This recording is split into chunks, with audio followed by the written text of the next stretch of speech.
took my voice, and that was the worst part of all of it. It took like a solid year and a half, 2 years to even be able to talk about it without crying, but also realizing the power when someone takes your freaking voice of not being able to be like, this doesn't feel right. Can I offer an opinion? I see something differently. It's huge. Hello, and welcome to Working Your Way, the podcast dedicated to exploring the journey of authenticity in the workplace and discovering how to navigate it your way. I'm your host, Sandhya Sudhakar, and we are revisiting an episode today with my guest, Tiffany Welton. She's a former executive turned entrepreneur who started a wine bar, RBF, in North Carolina, and I think you know what that stands for. Not just as a place to grab a drink with your friends, but truly as a mission. Now, in this episode, we go deep into how our childhood experiences can impact what we're willing to accept at work, and we talk about Tiffany's experiences in the corporate world with having her voice taken away. But more importantly, we talk about how she's channeled all of this into the positive way that she's leading today and creating a people-first culture in the hospitality industry, which is not a place typically known for taking great care of its employees. So get ready for some laughs and even some tears as we go on this journey with Tiffany and we see how her mission and vision came to life by challenging all the ways everyone told her how she should do something. Let's get into the conversation. Hi, Tiffany. Welcome to Working Your Way. I'm so happy to have you on. Thank you so much for having me. You're welcome. And I am super excited to get into talking about RBF, your restaurant bar, and what you're doing now as a leader. But I really want to kind of rewind a little bit to start. I'm curious, where did you get your first messages around what work was and what work would look like? Both my parents both had great jobs. My dad had really built his career from nothing. He came from a pretty poor background and had really dug his way through work, had grown within companies. He led many companies. He did a lot with entrepreneurship. He really had this very strong work ethic, probably too intense on some levels as I grew up. But he led companies. He led in the way of, what's the word? Like just being the dictator. I think his one company he was at, they made a video about him that like called him like the only living heart donor, things like that. So he came from very that he led with fear. He led with intimidation. He led in this power, like you come to the table in a very, very powerful way. And so we saw a lot of that, but also we saw a lot of your career is who you are. That is your identity. With my mother, she also came from just definitely less financial opportunities for her growing up, where, I mean, my grandparents sent my uncle to college and not her because she was a woman. You know, she still kind of drug her way through college and really built up her career. She had the hustle and the grind as well. And she did a ton with her career as well. She also kind of led in almost that same way, in a little bit of an intimidation, but then it would be like, be harsh, but then be too nice, and then be harsh and be too nice. And so I think she struggled to find that medium place of where she actually fit in authentically. I think she was always trying to do something she thought she should be doing, in a little bit of a people pleasing way. So I think in my growth in my career, figuring out, like kind of seeing two parents doing what I think they thought they were supposed to do without doing things necessarily authentic. So it was interesting. It's been interesting seeing myself and my sister in leadership roles and in the pieces that we have taken from both of them in our own ways. Two very distinctly different styles. I'm curious, the kind of harsh, direct, and then kind of like really nice and kind of accommodating swing that you saw in your mother's leadership style.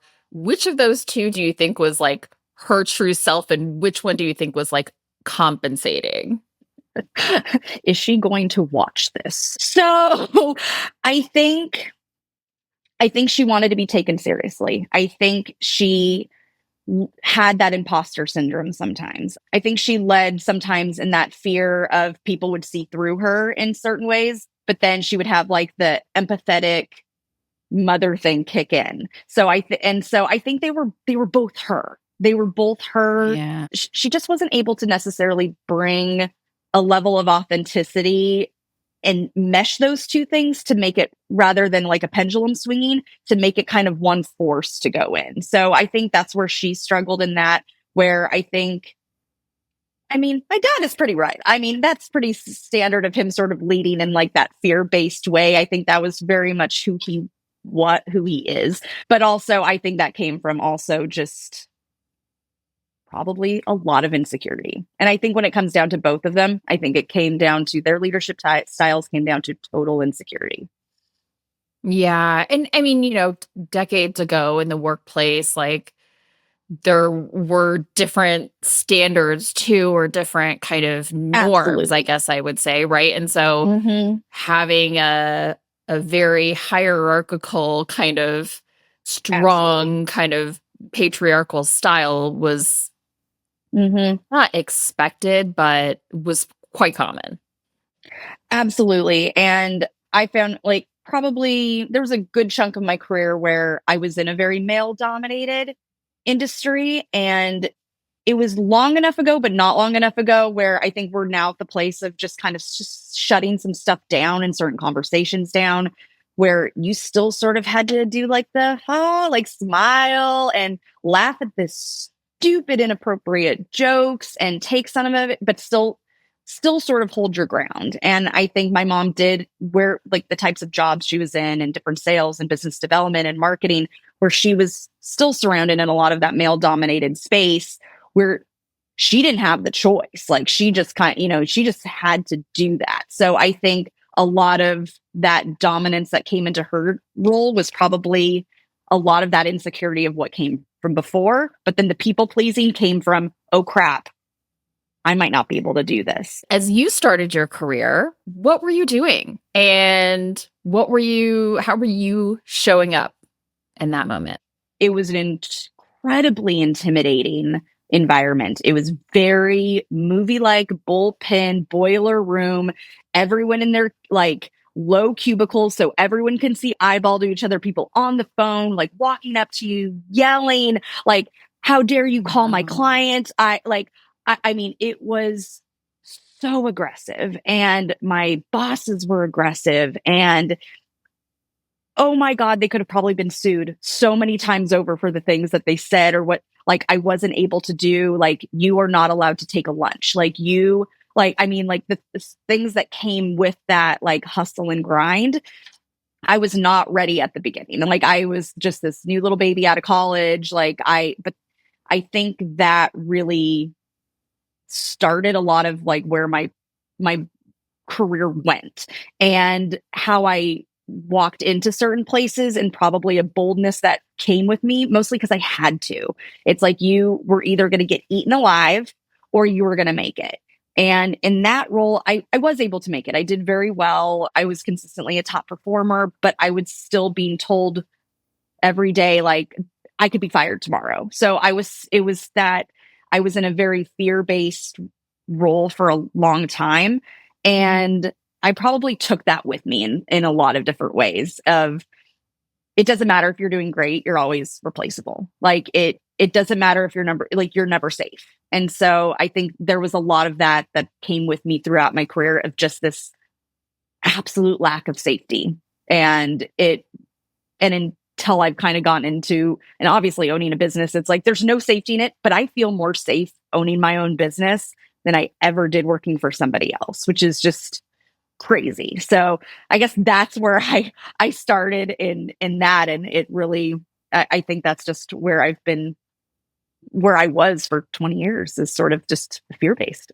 Yeah, that I mean, and it's sounds like you were in kind of like a business development role where it's all based on activity and churn and work more and deliver more and close more, right? And so it's like Mm-hmm. that mentality of driving that fear-based culture so that nobody fully sits down, right? They're always like constantly on Yes. guard and leaning Yes. forward and don't get settled, right? Don't get comfortable here. That's exactly it. So, what impact did that have? Because it sounds like you were able to thrive in that environment. I'm using air quotes here Hmm. from a results standpoint, but Correct.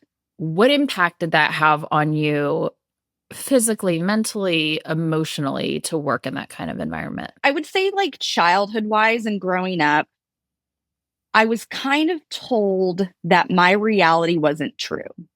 It was, I would say, this is how I'm feeling. It's like, nope, that's not right. That's not actually how you Mhm. feel. That's not actually what happened. That's not actually the situation. You're wrong.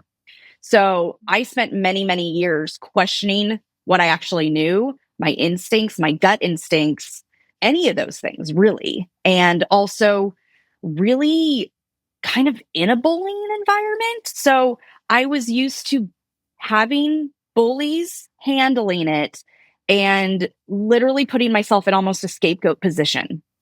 And because that's sort of what I was definitely this in the scapegoat role.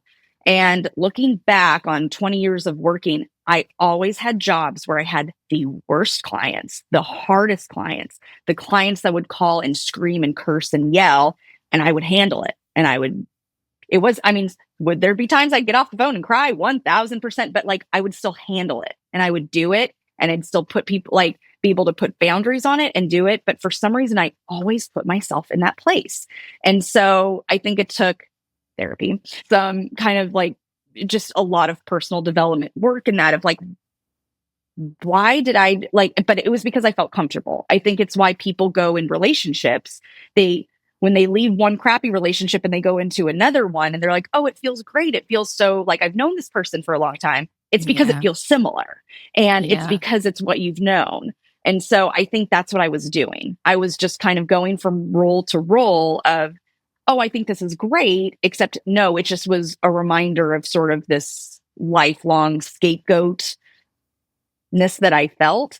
So I think it affected me quite a bit. I think it affected my relationships 1000%. And I think it was definitely within my mid 30s is when I had a lot of these realizations. I put boundaries in place. I completely changed friendships. I changed relationships. I changed conversations I had with my family. I changed like what I would allow from my family. I changed so many different pieces because I just had this like total realization of how my childhood seeped into my career and kind of the place that I was. And I told myself at that point, I will never be in this place again.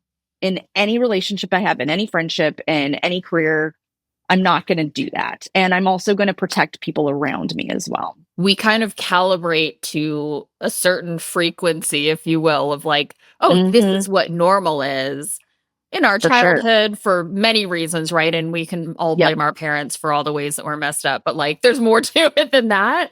Absolutely. 1000%. Yeah.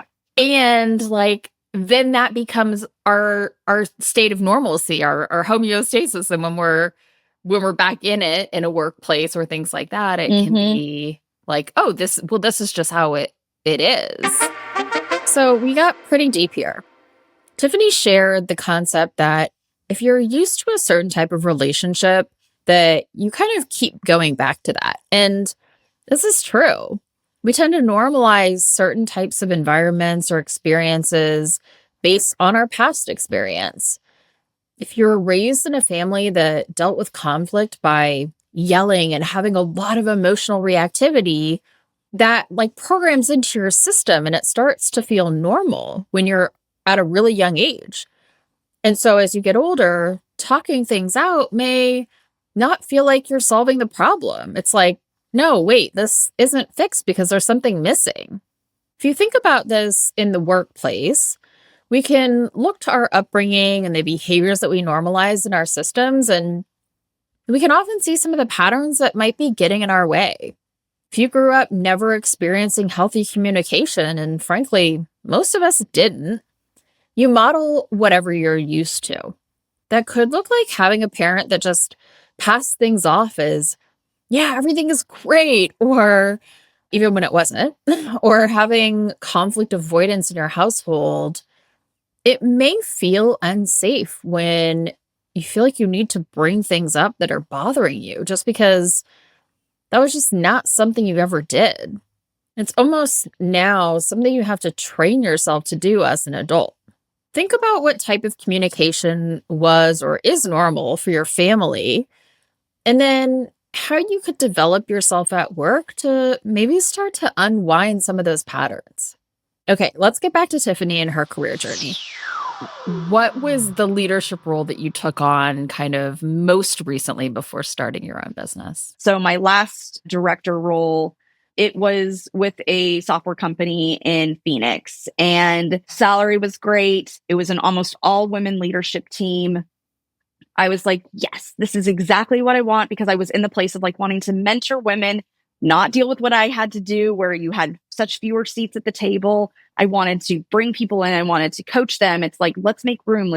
Make some big changes. I always want people to feel safe moving on and advocating for themselves, even if that's in another job. Even it's like, hey, I got in a job offer and it's more money and it's what I want to do. Cool, go to town. Great. And Yeah. it's great. Instead of like punishing people for taking care of themselves and wanting to advance, I want to do that. I've always felt very, very passionately about that. And so I was like, this is going to be this great place to do that. It was not the great place to do that. And it was exactly what I wanted to be against. It was a bunch of people that wanted to hold their role, that never wanted to invite anyone to the table, that wanted to make sure that everyone was belittled, that no new ideas existed. If you bring up something that had been done before, it's like, well, we've already done that before. It's like, well, guess what? We're in a pandemic now. Like, life is different. Life has changed. And it was very closed-minded. It was very aggressive. It was very non-progressive.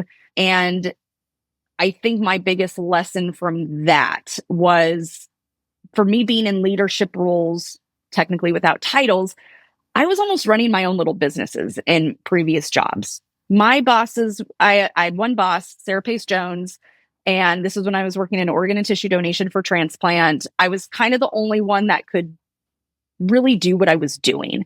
And she would say to me, if they ever ask for your boss, tell them they've hit as hard, they've hit the highest they can go, because you're going to deal with this better than I am. And she gave me that power to do those types of things and to be able to, like I said, in some of these angry client situations, say, you're not allowed to talk to me like that. This is not how this is going to work. We're going to get off the phone and you're going to call me back when we can have a conversation. We can move forward, but this isn't going to work for me. She gave me that power to do that and to do it confidently. She's like, you do this. You're going to do this better than anyone. In the leadership role was the complete opposite, 1000 complete opposite, where it was, if every time I opened my mouth, I was going to get screamed at, belittled, publicly shamed over Slack. It was probably the most, I know the word's thrown around all the time, but the most toxic environment I've ever been in my entire life.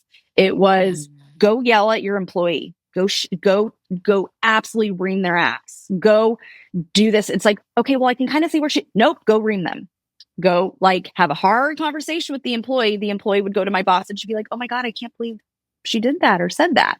It was just, what I think, beyond all the little things and all the things that happened and the horribleness of a woman that I reported to, she took my voice, and that was the worst part of all of it. And after getting out of the job and sitting in it, it took like a solid year and a half, 2 years to even be able to talk about it without crying, but also realizing the power when someone takes your freaking voice of not being able to be like, this doesn't feel right. Can I offer an opinion? I see something differently.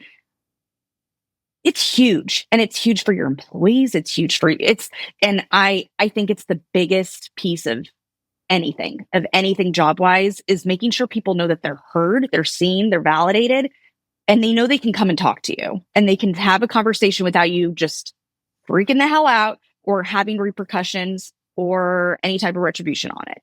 And I think that was my biggest lesson that came from it, is the power of voice and the power of taking it away. Yeah. What you're talking about is a big part of psychological safety. It's like I can say Yep. something that someone's not going to agree with, and like I'm going to be okay. I'm safe to do that, right? Exactly. Exactly. And I think that's one thing that I've always tried to take with me in opening this business is we all started this together. I mean, that I hadn't done anything like this before. We've talked about it now that we're almost at a year. We talked about it at our 6 month. Like we actually look back on that first month and we laugh on certain things. We're like, what the hell were we thinking? But we did it all together. And it was like when someone comes to me, it's like, hey, I I think with this one thing that we're doing, I think it could be better for not just us, but the guests for this and this and this. If we change it this way, I'm like, great, tell me about it. Like they tell me about it. It's like, okay, I'm going to need more information. Can you put it in writing so I can kind of see costs? I can see how this would shift, how it processes, how this flow would go. They're like, cool. Sometimes they tell me something. I'm like, here's why I see what you're saying, but here's the background on it.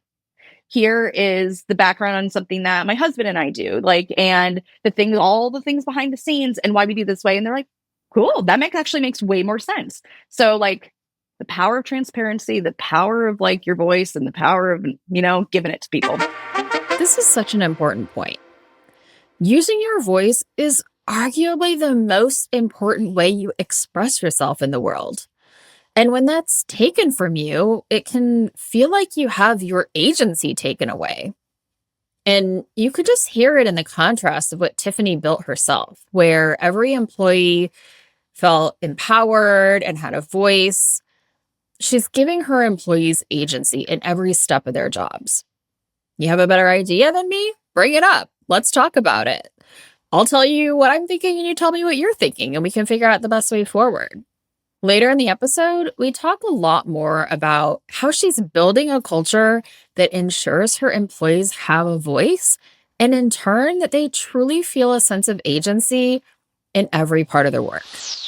I imagine that latest role going into it, it's like, wow, women run this company. It's going to be this like great environment. And then it ended up being really like completely the opposite. Yeah. Mm-hmm. Yeah. Yeah. What was that experience like for you? I mean, aside from, you mentioned a lot of things about just not having a voice and it taking kind of an emotional toll on you, but like, what were you feeling like in those days? There was almost a grief where you think women are in it together and you realize there's a lot of us that are and there's a lot of us that aren't. And I think there was a level of like, it almost felt like, it felt like a loss. It felt like the things that you thought and believed were actually not true. And it was really hard to see. There was like, hello, we've all been around mean girls and people that, but I thought we had kind of crossed a threshold. I was like, okay, like, me too. We're doing some big things. Like we're coming together. And then I realized that there's so much that we still need to do. And so I had to really think through that and what that looked like because I didn't want to become bitter. And so I think I kind of came to the place of there was so much work to get us here. There were women that literally put their lives, everything on the line to just get us to this place, to have a freaking credit card, to buy a house, it was not that long ago where it was completely legal for husbands to abuse their wives.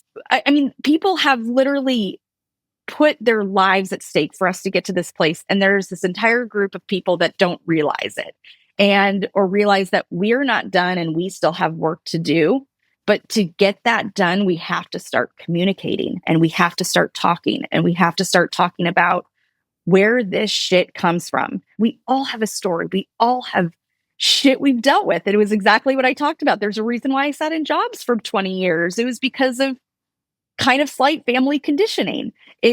But we all have that. And I think to really be able to dig into that, one, admit it to ourselves, have those conversations, really be able to be at peace with some of those things, but also communicate it to another person and listen to theirs and understand it, I think helps us get there. And so I could be pissed and I still am a little pissed. I could be pissed as to what I was put through in that year and a half. But it's also, what can I do differently that they didn't do for me? And so I think that's how I've been able to take it and remember my great boss at my other job. What did she do that made me feel like I could take ownership of my job? I'm going to do that, but I'm going to change a couple things to make it authentic to me and to make sure people know like that this isn't just me copying things. But at the same time, it's still just part of my brand and my mission and what I want to do. And I think that's how I've been able to cope with that emotionally over the years, I think. Long way Yeah. of answering. What you were describing around the grief or the loss, it's like almost just like this feeling like you're going to go into a job and it for it to be a certain type of environment, and then the recognition that like this is not it, and oh by the Mm-hmm. way, I'm sure that those leaders grew up professionally in an environment that was really patriarchal. They felt like they had to be a Yep. certain way to survive, right? And Mm-hmm. carried that on, knowing that Mm-hmm. we balance that with like we're full grown adults and we have agency to be better and to do better For and sure. to recognize those things, right? But Yep. there's always a reason. Yep. And I can like viscerally feel like when you were describing, like it was just like hurtful and sad, Absolutely. and like this thing that you wanted to be true wasn't the Yep. reality, and like, oh, it's heavy. It's heavy. I think it goes into other pieces as well of, I mean, we get to a point, I'm 40, and I had a conversation with my mother in the last couple of months where she was very politically driven in her youth. Like she was on political campaigns. She was on Bobby Kennedy's campaign. She was putting buttons in his pocket. She should have been in the kitchen with him when he got shot. Like was very she was so driven to have things get better. And she's over 75, so she's gotten to a point of where she's like, I don't really have the fight in me anymore, which I fully understand. But we had to have that conversation because we were kind of battling in certain ways as to the political environment that we're currently in. And I'm at that place. I'm like, let's fight injustices. Let's move forward. Let's change things. Let's not move backwards. Let's do these things. And she wasn't understanding where I was coming from. So I literally had to tell her, I'm like, the person I am today is a lot of it because of that person who you were. And so like there were parts of me that had to grieve that loss of that mother. Sorry, I even cried talking about that. So I think you just have to make the choice what that looks like. God, I'm sorry. It's real. It's real, you know? Yeah. Yeah. But I think I always want to take those things into leadership of those feelings and connecting with people and fighting for them. Yeah. Sorry. No apologies needed here. So let's talk about what you're doing now. To transition into all these lessons that you've taken about what were the leaders that made a great impact on you? How did they Yeah. make you feel? What were they doing? The leaders that were terrible and that traumatized you, what were they doing? And what do I not want to do? And For sure. what are the environments? So you left that last job and decided to start your own business. So tell me about Yes. like that pivotal moment. It took me a hot minute to, I think, figure out if I could do the entrepreneurial thing.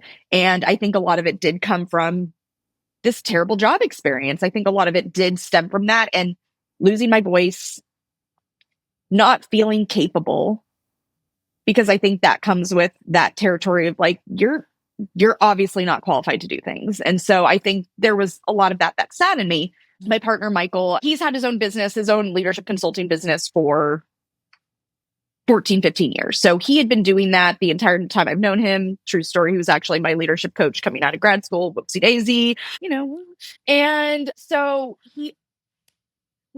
our dinner time conversations were never normal dinner time conversations. It was, what do you like?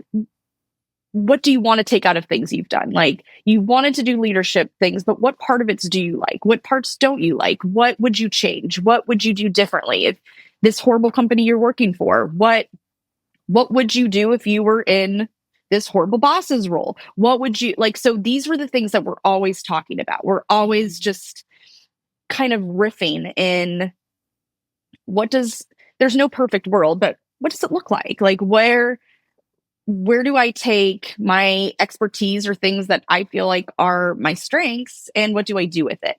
And so after I left a terrible job, I did work with Michael in his business for about a year. And so we were moving from Arizona to North Carolina during that time, but we sort of made an agreement with each other and said, okay, I'm going to work with you in your business for till the end of, what year was that? 21, at the beginning of 22. Let's figure it out. Let's see what like, and I'm going to figure out what's next for me. I had sold my house. I had capital. I wanted to reinvest in myself. I had the RBF concept first. I had the whole brand, but I didn't know where it was going to go.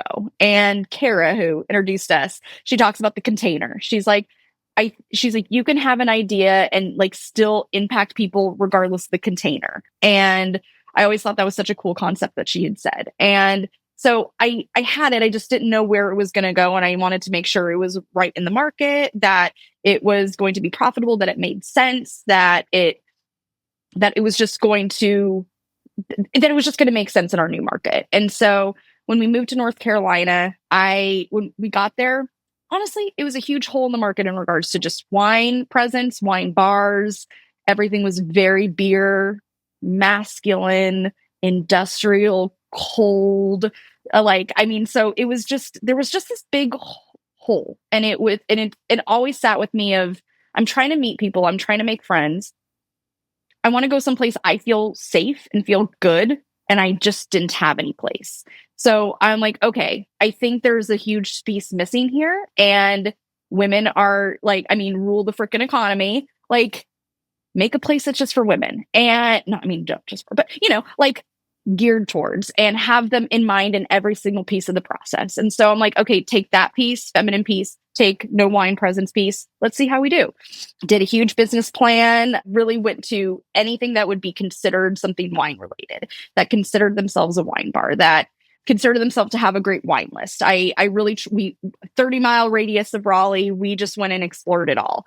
And there was really an opportunity for this. And I would say it's a combination. I've tried not to use I lucked out, because I think I did put a lot of work in and come with a lot of experience. But the first place I really looked at was in downtown Cary, and it's growing, and it's a thriving downtown, little tiny downtown market, and submitted my business plans. The realtor that we had met with said, there's no way that you're going to get this space. They want to do something else with it. So you can submit it if you feel like it.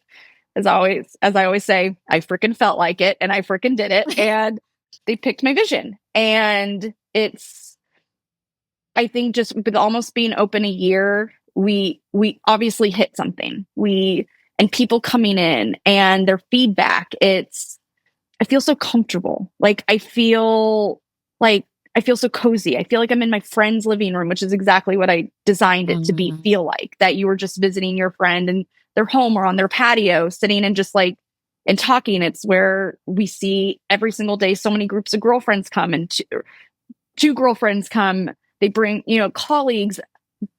I'm already crying on your podcast. You haven't been to RBF if you haven't sat with a girlfriend and cried at my bar yet, because that happens a lot. Like, so anytime I see someone crying, I'm like, you're in, because if you haven't cried here, then but like, I love that. Like, I love that. Like, people are so freaking comfortable sitting there and just talking. And so honestly, it's been more than I could have ever imagined. And it's been the best thing I've ever done and the hardest thing I've ever done. But I think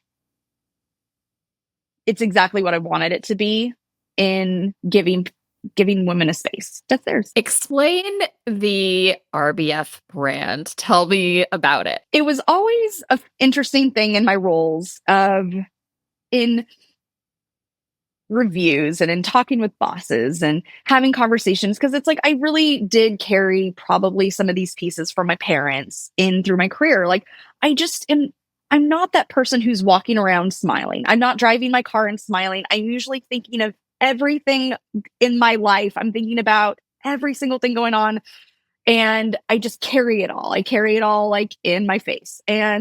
It's and so in reviews it'd be like, oh, like everything's great, but you could smile a little bit more, or you could be a little more perky. There was another manager at another job that told me I could be perkier once, and I think I said something along the lines of rainbows don't shoot out of my ass. I can't remember. I can't be held accountable for what I said. And but it's and so it always bothered me because no one's no one's telling the guy in my same role next to me that.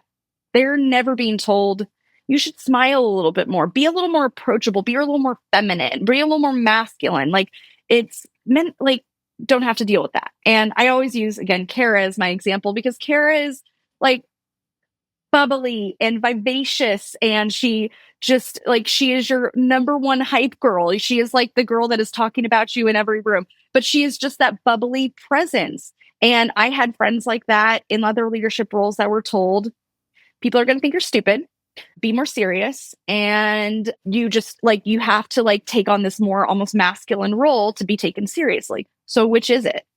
Yeah. Is it more feminine? Is it a more masculine? And the answer is that it's neither. And it's us, it's a way of control. It's just a way to control because we're always trying to fix something about ourselves to match what a leader is, which in so many people is a white male and like this big, strong white male presence. And so I really hope that piece is changing. But so that's really where I kind of came up with the concept of it is to really start looking at that. It's like, look what people do to women of color. I had a supervisor and I literally heard her HR director. He's like, oh, she's like really playing like the angry Black woman role. It's unbelievable, like of what not just women of color, trans, of what people are having to go through to just sort of meet whatever this fake status quo that doesn't actually exist. So it's really trying to point out some of those things and really trying to bring that type of awareness to open up those conversations. I hope it opens up to the conversations of men that make the jokes. I mean, we just saw what happened at like the Golden Globes with Joe Coy making the comment about Taylor Swift in the Barbie movie and nobody laughing. It's like, and then him getting mad about it.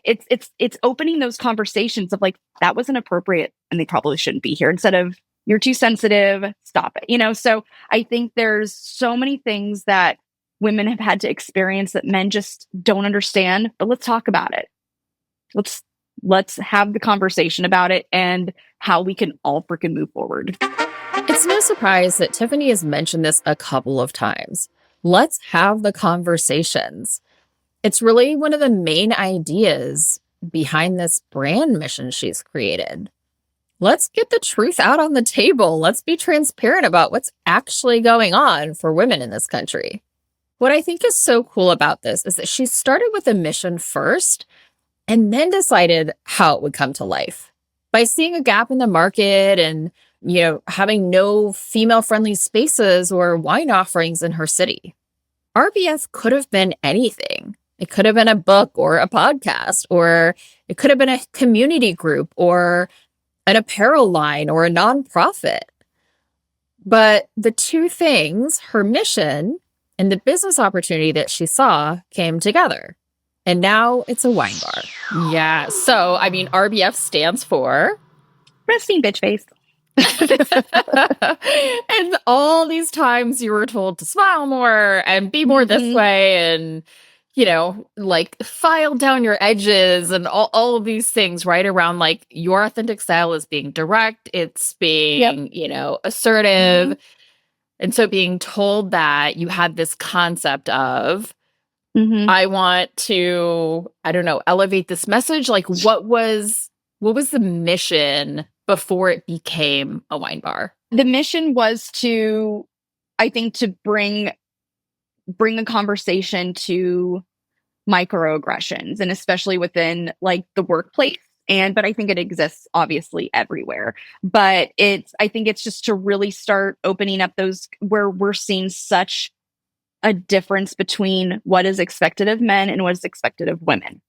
And it's asking women, oh my gosh, how are you balancing work and children? No one's asking men that. There's just certain pieces that, like, questions or assumptions that are being made on both sides that shouldn't exist. And so I really wanted to sort of bring focus to, again, to have those conversations. Yeah. Yeah. So I want to talk about the culture that you're building at RBF with your team, your employees. And it's, I'd be remiss if I didn't say, like, it's very clear that you're building a culture of transparency, and that Mm-hmm. you've had probably one of the toughest moments in your career was when your voice was taken away. And so it is Yep. a direct translation of, like, the thing that hurt me the most to not have is the thing that I'm going to give very Mm-hmm. freely and generously. This was a huge piece that I wanted to start from the very beginning. And because I think I don't, it's very difficult to go backwards on culture. And I think it's Mm. from the beginning, from the start, every person that came in, every person that I interviewed, a lot of people came because of the mission. And it wasn't just like, I need a job. And so I was very particular about who I was bringing in, had a long conversation about so here's sort of my mission, vision, values. What does that mean to you? What does that look like in your life? Like, where has this come up for you? For them to really understand the whole point and the whole process of it. But also, I made it very clear from the beginning, this is not going to be your standard service environment. There is not going to be bullying, throwing people to the wolves, pettiness, clickiness.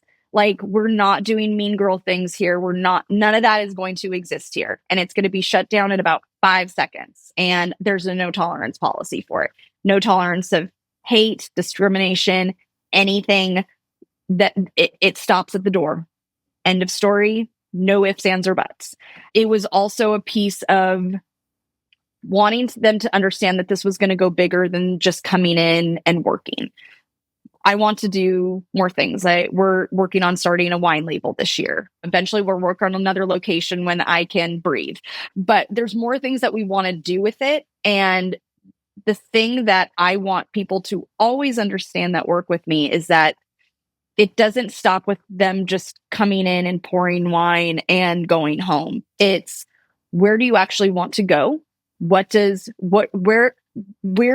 people have strengths, but it's maybe not something they want to do. What do you want to do? What do you want to grow into? Do you want to get more knowledge on wine and go the SOM route? Cool. Let's like really like nurture that. Do you want to go into more further marketing pieces? Great. Let's start having conversations with that. We're going to need people as we continue to grow to assist in that. I won't be able to do it forever. Social media, same. Like, understand our brand, really know what works and what doesn't, and and who we are to like help put that out to the public. You want to manage? Awesome. Like, let's start working through some of these harder conversations, because managing, as we know, is sometimes just absolutely terrible. And it's like working through that dance of like with the guest of where you draw the line and where you protect your employees, it's just like, okay, here's your free glass and you're fine. Like, where you say, no, that actually isn't going to work. This is a business. This is a small business. This is actually going to hurt us. And no, we're not going to be taking that. It's like being able to teach them the skills while keeping their strengths, their authenticity, and making it work for them. I think with my employees, that is the biggest thing for me, is to know that they're safe. They can approach me, that I will always back them. I do not believe that the guest is always right. And I will back them 100%. And they should not be scared if they made a mistake, that they cannot come to me where I'm like, it's okay. We'll figure it out and we're going to fix it. And it's going to be all right. So I think just having those things when they're not just with me and working with me, but when they're at home too, and something comes up, that they can just be honest and talk to us and tell us what they're thinking or what they're frustrated about. I think that's huge, to have that level of safety in any relationship, job, anything you do. I want to talk about creating an intentional culture from the start. Tiffany was crystal clear on what she and the brand stood for, and therefore what it wouldn't include. She even mentioned that a lot of her current employees came to her because they were really passionate about the mission, not because they were looking for a bartending job. When you can build such a strong mission and actually filter every piece of the execution through that mission and a set of values, it creates such a strong foundation for a business. And it also requires a lot of tough choices, and it's a lot of work because you have to create it all from the ground up. But the outcome can be really amazing. It's like she went and challenged this construct of the customer is always right. Because at the end of the day, if the customer is always right, and that's often a mentality in the hospitality industry, that mentality or mindset comes into conflict with the setting of value of the safety and well-being of everyone, customers and staff, comes first. So this was one example of the tough choices that she's making. And the best part is that she's doing all this stuff and they're making money. So let's rejoin the conversation where I ask her about this. I have to congratulate you because I know I worked in the hospitality industry for a while, and like it is practically unheard of for any establishment to be profitable in less than 18 months. Practically unheard of in this industry. Yeah, we have been able to stay in the green. So we have been profitable, which has been great.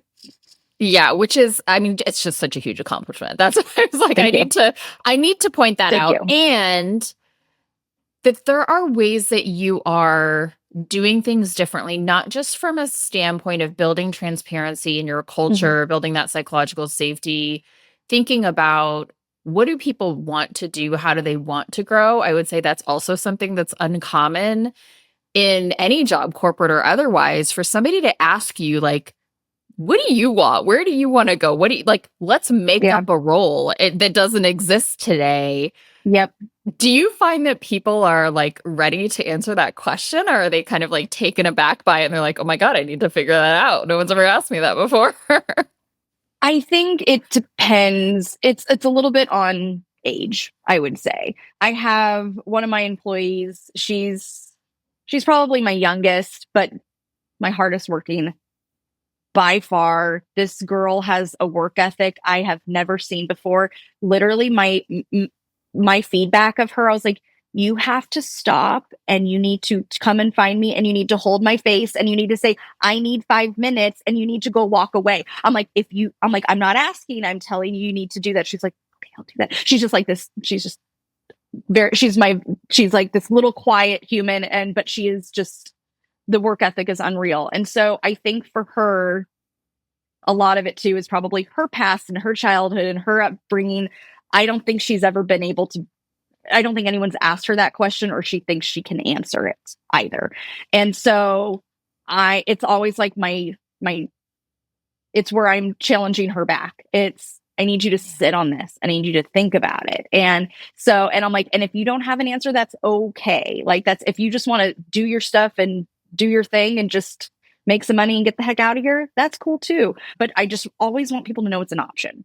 So I think people they're sometimes taken aback by it. Some are like really excited by it.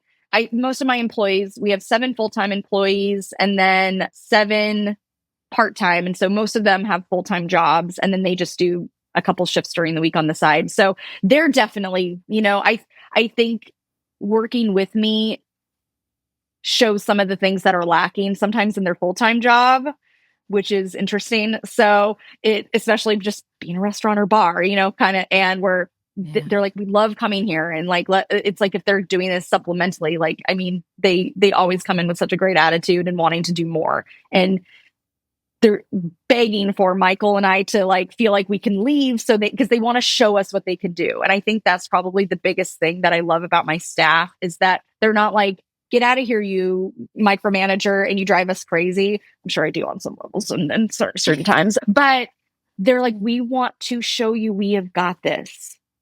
Literally, that's what that's what we get from them on a day-to-day basis, which is just so cool. It's so great to see how they've stepped up in those ways. But yeah, we have a good team. Yeah, I'm thinking about this idea because there are other things that you're doing differently from the industry too, outside of just the culture that you're building. Can you talk a little bit about the process of deciding, like, how do we want to compensate employees? Like, what are the other things that we set up in our structure that are so different? we have a living wage model. So I think that's probably been the biggest one. And so I had decided from the very beginning of when we're like, okay, I guess we're doing a damn wine bar. There was no way I could pay people minimum wage. It did not feel good to me. It actually didn't fit in with my brand.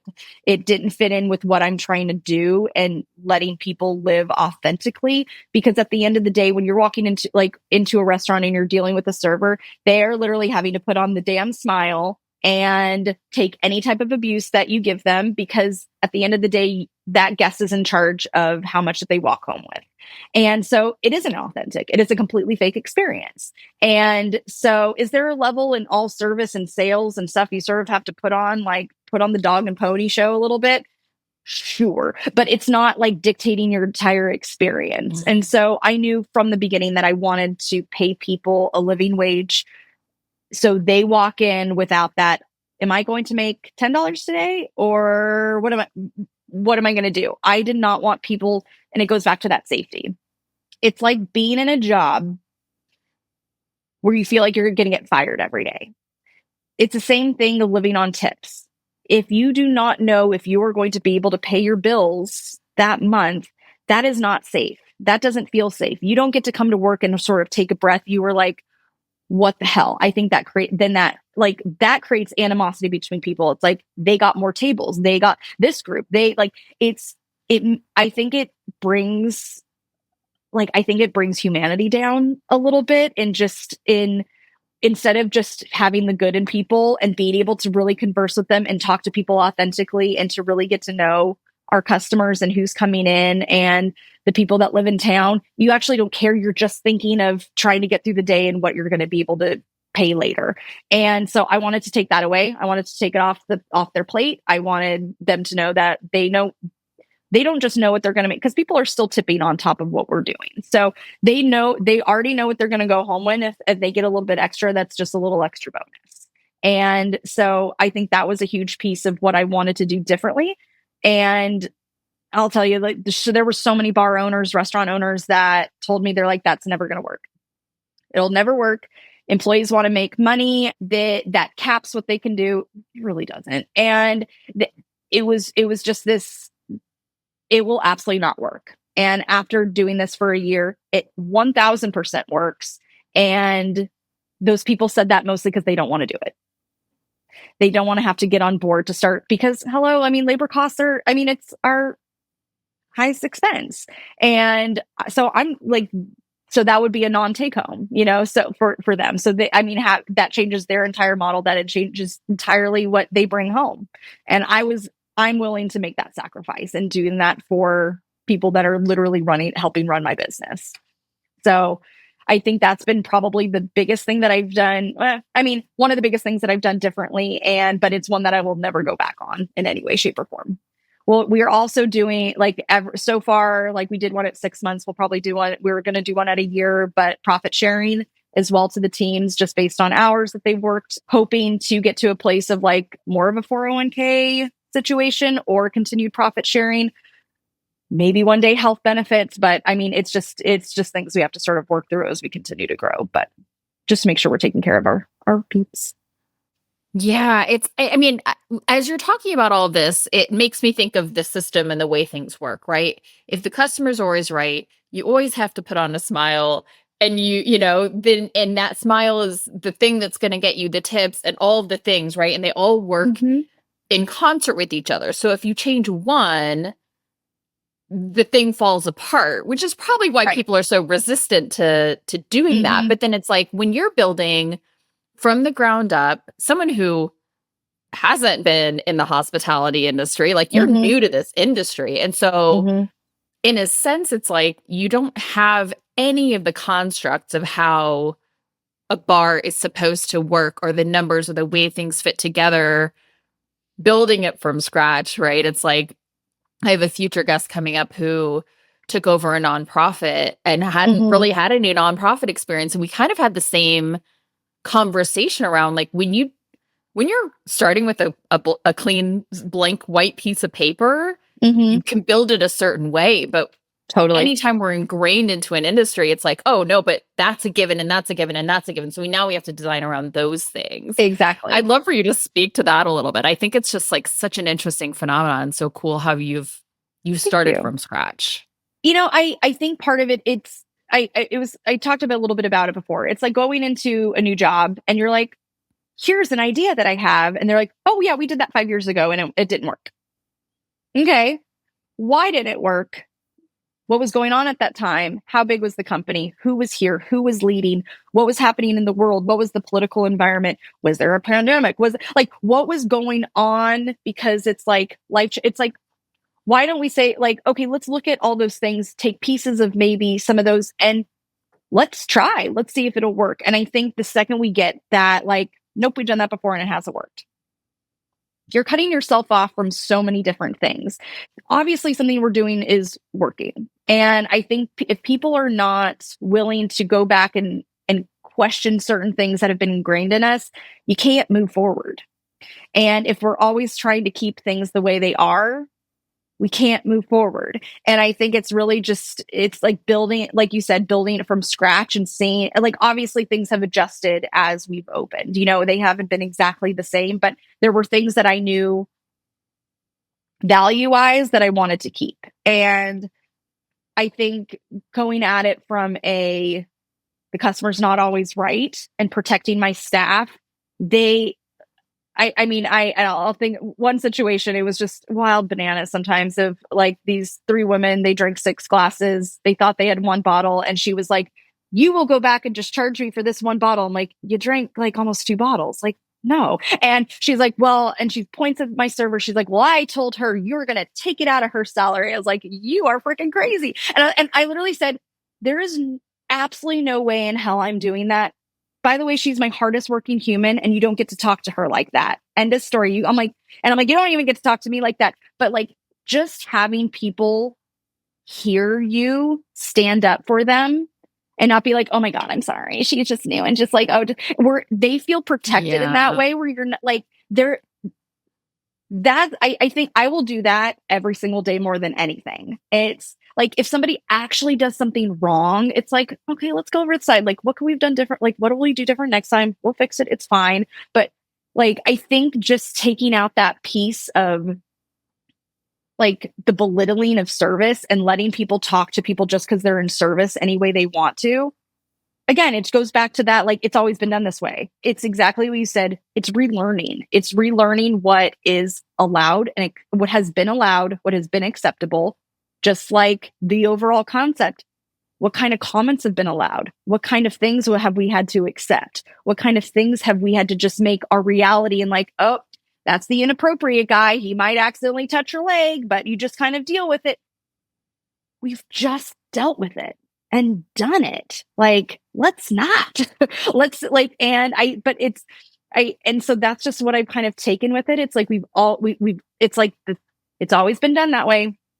Well, guess what? It's like that doesn't have to be how we move forward. And so really taking on those pieces and still integrating that into everything we've done. Everything we do and will continue to do is just because it's always been done a certain way does not mean that's how we move forward. Doesn't mean that's how we'll always be, but let's look at pieces that works for the team, that works for all of us, that helps us all move forward. And let's do those things. Yeah, you strike me as somebody who is really fueled and energized by someone saying you can't do something. Yeah, and then I cry on your podcast. It's all balance. It's a little freaking balance. Listen, being strong and crying are not mutually exclusive. Like, there you that's go. Important. Exactly. I'm not here for the tears, and I think that must have come later because I think I was really, I think I was really fueled by. I mean, technically, no was my first word, but I think I let the no stop me for a long time. And I think at some point I just I really let certain things fuel me as to what I thought I was capable of doing. And I don't know, I actually would love to, I have to almost sit in that and think of like when that shift occurred of just, I don't know if it was in my realization of certain things of my mid 30s. But I stopped letting that. I think there's also some point of being in sales for so long. It's you move on, you do the thing. And so Yeah. I'm not sure. I'm not sure when that, like, I think more recently, it's like someone tells me no, I'm like, oh, let's go. But so I think that's probably popped up in some weird other way. But yeah. So, what's next for you? What's next for the business? Like, how are you evolving as a leader? You mentioned a couple of things with the business, so I actually really want to focus on you here. Business wise, we're working on, I would like our next kind of venture to be a wine label, because mostly I think my logo would look really great on a wine bottle. And so I would like to do that for a couple of reasons, of just being able to kind of cut distribution out of certain things and be able to kind of create an experience. People take their RBF photos at RBF all the time, and they're just hilarious. They're great. And so want people to be able to like snap those, somehow be able to put the picture on it, like on the bottle, have it almost be like an experience with it, be something really cool. In more like professional development and development for me, I think the past like first year was building, second year was opening and having our first year in business. But when we started, pretty much this was going to be my venture, and this was going to be, I did the full business plan. Everything that you see when you walk in is really what my vision was, what I wanted it to look like. I did really a lot on that front of it. As I mentioned, my partner Michael, he had his own business for 15 years. He was going to kind of help do some things on the front end, help me get it going, and then go back to what he was doing. And we started it, and he just realized, he doesn't really want to do consulting any longer. And he really liked what we were doing, and he really liked our mission, and being able to really do what he was doing, but with our team, and continue to, he does disc trainings, and he does like all these, like, I mean, has done these really cool like trainings for our staff to like communication like styles. And it's so funny what we've brought into a freaking wine bar. It's hysterical. Like these corporate training things that we'll do with everybody. But so he just realized how much he enjoyed that piece of it. So now we are fully like 100% through this time working together, living together, doing the thing together. And it's, and I think and personally, he's never worked with a partner in this capacity, and neither have I. So I'm like first time business owner. He's long time business owner. We have decided to do this thing, moved across the country to do this. And so I think between the two of us, we have just done so much growing together, like individually and together. But it's like, okay, what does this look like separately together in the business? Who we are, keeping pieces of our lives and our sanity. Like I'm a little bit more of the extrovert in the relationship, and he's like, I'd like to meditate more. I'm like, I'd like to be with friends more. And so like, I mean, just being able to take pieces of who we are in this process, and being able to trust each other and trust the team and trust the business, that we can pass off certain things, and we're two control freaks. And so but like that takes work internally to do that. Yeah. And to let certain things go, and to stop, and to rest, and to say, we're going to go to dinner. You guys are okay. To like, I mean, so there's so many of these pieces, and it's in different ways. And he has so much on his plate, on like almost in the background, and I'm so much in the front.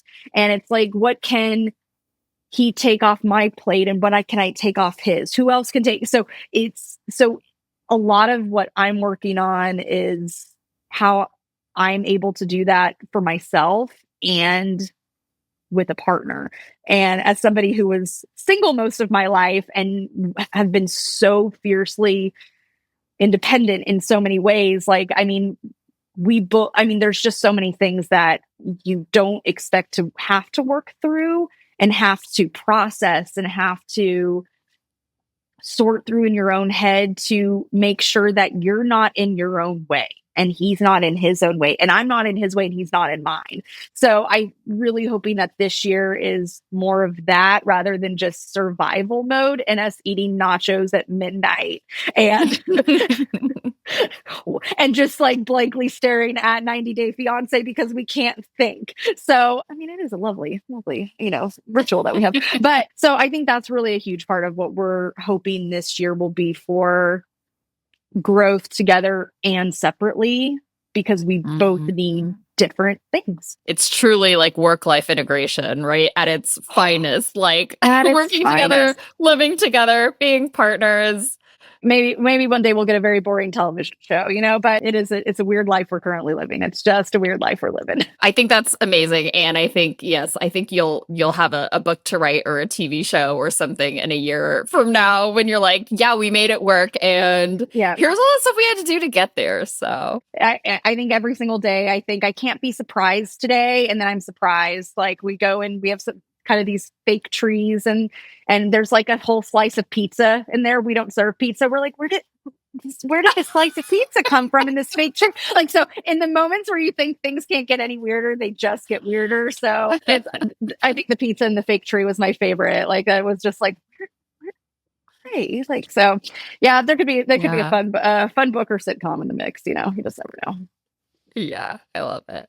Well, thank you so much for coming on. Thank you for sharing so openly and transparently, as is now, part of your equity as a human. So thank you. And thank you for having me on and letting me just belt it all out and a little tear and a little laugh. And we did all the things. Yeah, I appreciate it so much. And I'm really inspired by what you are doing at RBF and what you'll continue to do as you grow the business. Thank you so much. And you'll have to come out here and visit and have a good girls' night, 100%. I'm so in. Again, I just could not love this more. The culture that Tiffany is creating, an environment that truly centers the well-being and development of the employees. And hey, look at that. It's making money. I love someone who challenges all the existing systems and norms and proves everybody wrong. In the last episode, which was a special episode about quitting your job, I gave you all a boatload of resources. So rather than give you more things to read, I'm just going to leave you with a reflection exercise.